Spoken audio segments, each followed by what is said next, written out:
In tonight's Rebound Colorado series, it can be frustrating to scroll through social media in the midst of this pandemic and in an election year now. We know seeing more arguments and mean-spirited comments can take its toll. News 5's Patrick Nelson watching out for you with steps to manage the impact of social media on our mental health.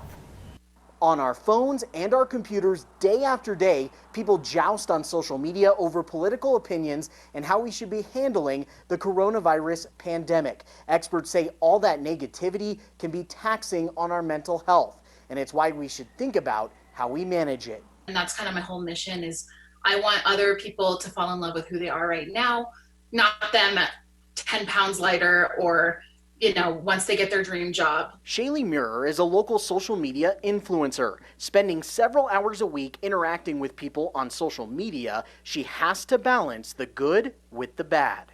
Even today, that one negative comment feels like it goes over 100 positive comments.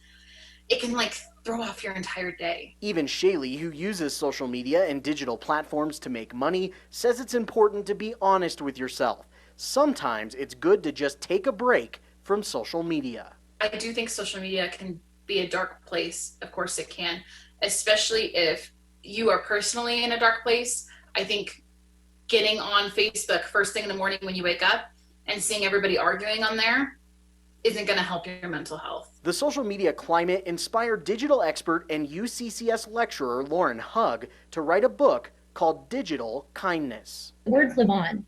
These things can be screen captured. They're hard to erase. If you say something in the heat of the moment that you don't really mean or that maybe you would have said more nuanced, it doesn't go away in a social media space. Lauren says the best parts of social media focus on sharing experiences, not just links to articles. She says it's important to take disagreements offline to add context. These are people with kids and with pets and with interests and with people they take care of and people they're worried about. So it's not just one factor that makes a person. And the more that we can see their total humanity, the more we can have some grace for the things that we disagree with. In 2020, a growing number of people are also utilizing the block button. Lauren says in many cases, it's only dividing us more. And the more that we do that, the less empathy we have for people that have different viewpoints. The more we think that we are right and that there's no other way people think. And it creates more and more polarization. Here's your Rebound rundown. Do an emotional check-in. Ask yourself if you might benefit from some kind of break from social media. On social media, your words live on. Take time to think before you comment or post. For relationships that matter, take disagreements offline to add context. Give grace. Try to find some common ground. Use the block button as a last resort. And finally, have resources available for yourself or anyone else who appears to be struggling with their mental health on social media. You can find helplines and resources on our website, KOAA.com.